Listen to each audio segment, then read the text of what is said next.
Dear students, मैं doctor Naresh Kumar Agarwal, associate professor department of ABST, government girls college Jammu. Student, मैं आज आपको एक क्वेश्चन कराने वाला हूं जिसका संबंध profit prior to and post incorporation से संबंधित है। इस क्वेश्चन में एग्जिस्टिंग बिजनेस को खरीदने के लिए एक कंपनी बनाई गई। उसने एक निर्धारित तिथि से इस बिजनेस को खरीदा। कंपनी को व्यवसाय प्रारंभ करने का प्रमाण पत्र या समामेलन का प्रमाण पत्र खरीदने की डेट से 4 महीने बाद का मिला है। आपको नेट प्रॉफिट दिया हुआ है, कौन कौन संपत्तियां खरीदी गई हैं वह दी हुई हैं, कौन कौन से दायित्व स्वीकार किए हैं वह दिए हुए गए हैं, भुगतान कैसे होगा इसके बारे में दिया गया है। जो व्यय दिए गए हैं वो इनकॉर्पोरेशन और पोस्ट इनकॉर्पोरेशन में हमको विभाजित करना पड़ेगा और फिर हम नेट प्रॉफिट कैलकुलेट करेंगे। साथ ही हमें ये भी पूछा है कि आप याद कीजिएगा बैलेंस शीट तैयार कीजिएगा आफ्टर इनकॉर्पोरेशन, समावेलन के बाद की बैलेंस शीट हमारी क्या होगी। इन कंपनी फॉर्म के बाद जो पहले बैलेंस शीट बनाई जाएगी वो बैलेंस शीट भी हमको प्रिपेयर करनी है। पहले मैं क्वेश्चन पढ़ता हूँ जो आपके स्क्रीन पर भी है और उसके बाद में उसका सॉल्यूशन करेंगे। ये परीक्षा में भी आ चुका इस तरह का क्वेश्चन। 1 अगस्त 2015 को राजस्थान उद्योग लिमिटेड, जैसे लिमिटेड हुआ यानी कंपनी फॉर्म हो गया, समामेलन हुआ, यानी 1 अगस्त को इस कंपनी का समामेलन हुआ है जिसका नाम राजस्थान उद्योग लिमिटेड है। कंपनी ने 1 अप्रैल 2015 से गुप्ता एंड सन्स का चालू व्यवसाय ग्रहण कर लिया। गुप्ता एंड सन्स यानी ये व्यावसायिक फर्म है, इसका बिजनेस खरीदा है। क्रय मूल्य 5 लाख रुपए निश्चित हुआ, यानी परचेज कंसिडरेशन 5 लाख, जिसका भुगतान 1 लाख रुपए रोकड़ी, 4 लाख रुपए 10 रुपये प्रति अंश, 4 लाख रुपए पूर्ण प्रदान अंश जिसमें एक अंश का मूल्य 10 रुपये था के रूप में दे था। कंपनी ने 1 अगस्त 2015 को 4 लाख के अंश 10 रुपये वाले नगद भी बेचे। तब 2,50,000 की लागत की एक मशीन लगाई गई। गुप्ता एंड सन्स ने क्रय की संपत्तियां निम्न प्रकार थी: मशीन 3 लाख रुपए, स्टॉक 60,000 रुपये, पेटेंट 40,000 रुपये। वर्ष 2015-16 की कुल बिक्री यानी पूरी साल भर की बिक्री 18 लाख थी। इसमें 6 महीने की वृद्धि प्रति मास अंतिम 6 महीने की प्रति मास बिक्री से आधी थी, यानी पहले 6 महीने यदि 1 रुपये बाद में बिक्री होती है तो पहले 6 महीने में आधा ही बिक्री होगी, या पहले 6 महीने में यदि 1 रुपये होती है तो बाद वाले महीने में 2 रुपये होगी, यानी उसकी आधी पहले 6 महीने में।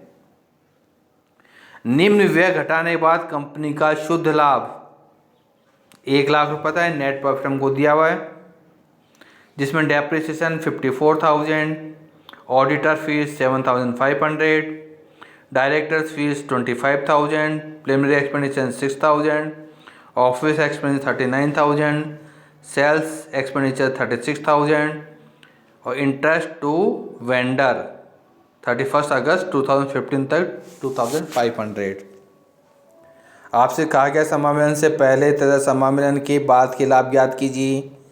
31 मार्च 2016 को कंपनी का चिट्ठा तैयार कीजिए।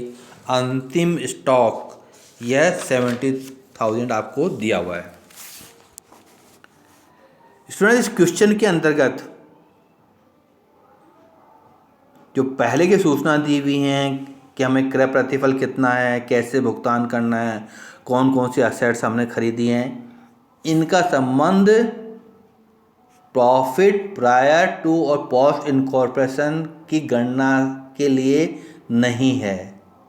यह सब असेट्स हमारी या पेमेंट के सिस्टम परचेज ऑफ बिजनेस में हम पढ़ चुके हैं कि इनकी अकाउंटिंग एंट्री कैसे करेंगे। ये बैलेंस जब प्रिपेयर करेंगे उस समय हमारे लिए उपयोगी होगी ये सूचना। लेकिन बाद की जो सूचना दी हुई है जिसमें आपसे कहा गया कि कंपनी ने 1 अगस्त से बिजनेस को खरीदा है, 1 अगस्त 2015 को कंपनी ने 1 अप्रैल 2015 से यानी 1 अप्रैल से 31 जुलाई तक की अवधि यह प्री इनकॉर्पोरेशन की है और बाद की अवधि पोस्ट इनकॉर्पोरेशन की। तो हम पहले ये दोनों गणना कर लेते हैं कि समय अनुपात क्या होगा हमारा और विक्रय अनुपात क्या होगा, ताकि समय से संबंधित खर्चे समय अनुपात में, विक्रय संबंधित खर्चे विक्रय अनुपात में, जो खर्चे समापन से पहले के हैं वो समापन के पहले के माने जाएंगे, वो बाद के हैं वो बाद के माने जाएंगे।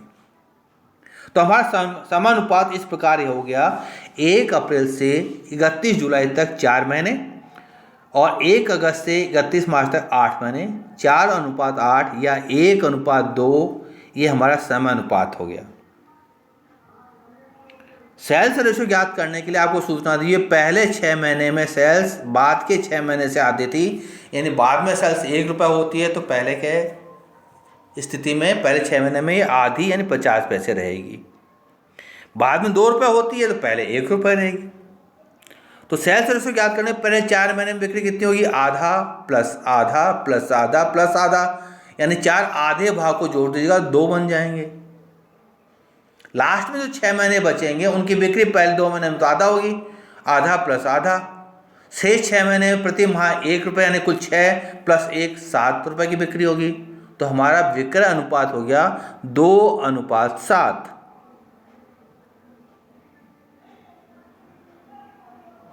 हम ये मान लेते हैं कि क्वेश्चन में समापन से पूर्व के जो लाभ होंगे उनका उपयोग हम गुडविल को राइट ऑफ करने में कर सकते हैं। अभी एक बात और ध्यान रखिएगा, ग्रॉस प्रॉफिट कैसे याद करेंगे, यहाँ पर नेट प्रॉफिट दिया हमको तो प्री इनकॉर्पोरेशन प्रॉफिट कितना होगा, पोस्ट इनकॉर्पोरेशन ग्रॉस प्रॉफिट कितना होगा, इसको कैलकुलेट करने के लिए नेट प्रॉफिट दिया हुआ है, इनमें कुछ खर्चे घटाए हुए हैं जो आपको क्वेश्चन में दिए हुए हैं, जिनमें आपका कहा गया depreciation, auditor fees, directors fees, preliminary expenditure, office expenditure, selling expenditure और इंटरेस्ट और वेंडर। यदि हम नेट प्रॉफिट में ये राशियां जोड़ दे तो हमें ग्रॉस प्रॉफिट मिल जाएगा, यानी 1 लाख रुपये जो नेट प्रॉफिट दिया हुआ है उनमें depreciation 54,000, auditor fees 7,500, directors fees 25,000, preliminary expenditure 6,000, office expenditure 39,000, selling expenditure 36,000 और इंटरेस्ट टू वेंडर 2,500 जो हमको दिए हुए हैं सब जोड़ दें, यानी 1,70,000 रुपये इनका योग आता है। ये जोड़ दें तो 2,70,000 रुपये ये हमारा ग्रॉस प्रॉफिट आ गया। अब हमने सेल्स रेशियो भी याद कर लिया है, ग्रॉस प्रॉफिट भी याद कर लिया है। अब हम प्रॉफिट प्रायर टू इनकॉर्पोरेशन और पोस्ट इनकॉर्पोरेशन याद कर लेते हैं। तो इसको हम टेबुलर फॉर्म में प्रिपेयर कर लेते हैं, जिसमें एक कॉलम पर्टिकुलर जिसमें एक्सपेंडिचर दिखाए जाएंगे, एक कॉलम हमारा रेशियो का हो जाएगा, एक टोटल अमाउंट का हो जाएगा, एक प्री इनकॉर्पोरेशन का हो जाएगा, एक पोस्ट इनकॉर्पोरेशन का हो जाएगा। हम आइटम वाइज आइटम इसमें क्वेश्चन को सोल्व कर लेते हैं। सबसे पहले डेप्रिसिएशन, आपको 54,000 दिया हुआ है। डेप्रिसिएशन का संबंध सीधा सीधा न तो समय से है न विक्रय से है। जितना ज़्यादा विक्रय करेंगे यानी प्रोडक्शन उतना ज़्यादा होगा, मशीनें उतनी ज़्यादा कंज्यूम होंगी, उनका डेप्रिसिएशन उतना ज़्यादा होगा।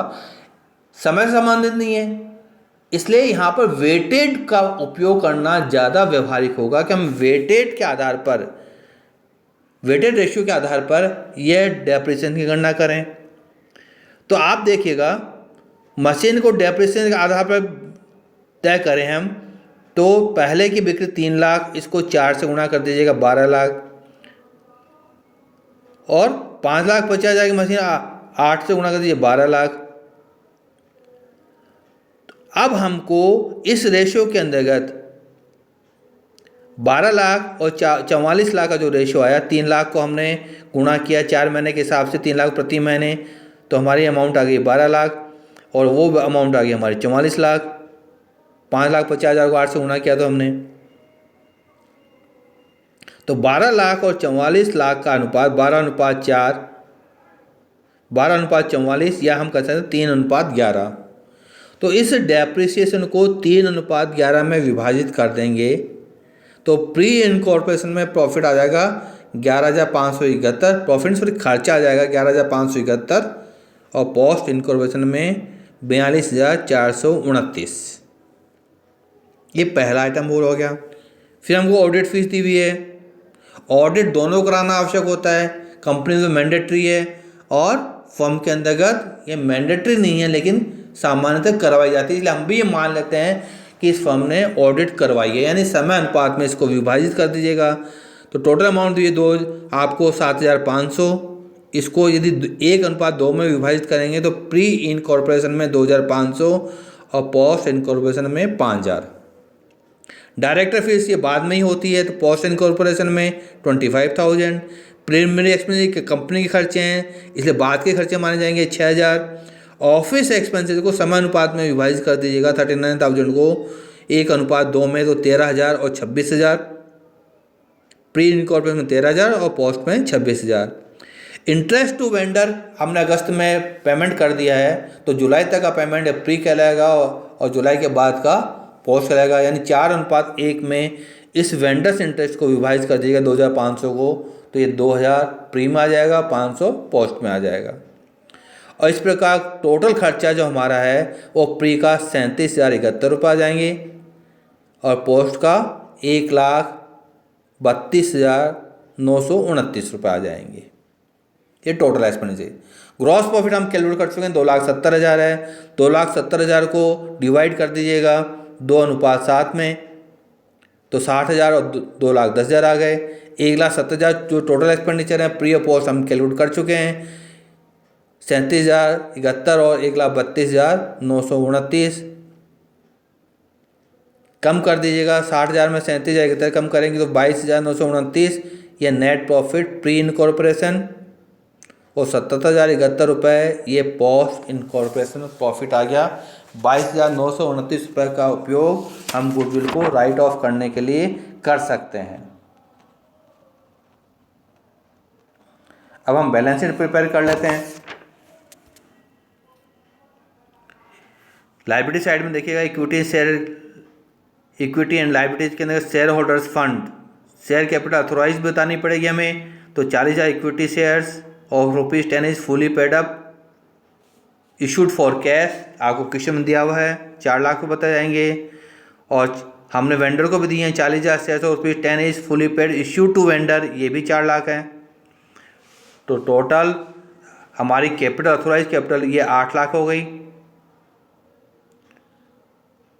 क्योंकि अथोराइज कैपिटल नहीं दी हुई है इसलिए ये है हमारी इश्यूड एंड सब्सक्राइब कैपिटल मानेंगे इसको हम।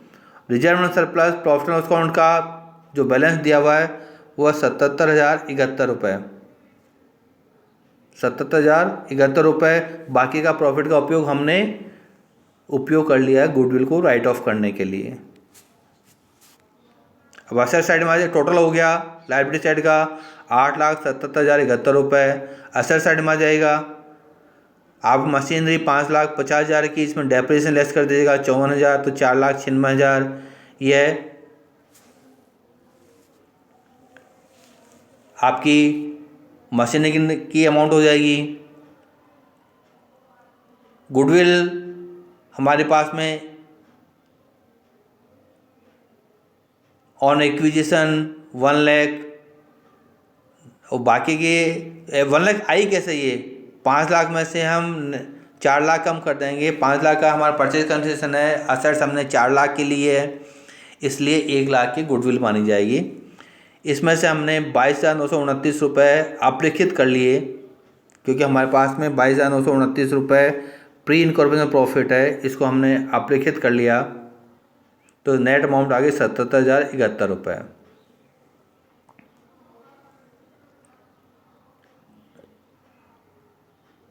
Less adjustment pre incorporation profit. Current assets हमारे पास में स्टॉक एंड ट्रेड में 70,000 रुपये दी हुई है। Other current asset include cash और बैंक बैलेंस, ये बैलेंस फिगर लेते हैं 1,94,000, तो टोटल आ गया हमारा 8,77,071 रुपये। तो आपको स्टूडेंट्स P&L अकाउंट बनाना भी आ गया, आपको बैलेंस शीट बनाना भी है। इस क्वेश्चन के बाद हम सीख लें पोस्ट इनकॉर्पोरेशन के बाद में किस प्रकार आइटम्स को बैलेंस शीट में हम शो करते हैं। फिर भी आपको कोई कठिनाई हो तो आप मुझे व्हाट्सएप पर अपनी प्रॉब्लम भेज सकते हैं या टेलीफोन पर बात करके अपने समस्या का समाधान प्राप्त कर सकते हैं। Thank you.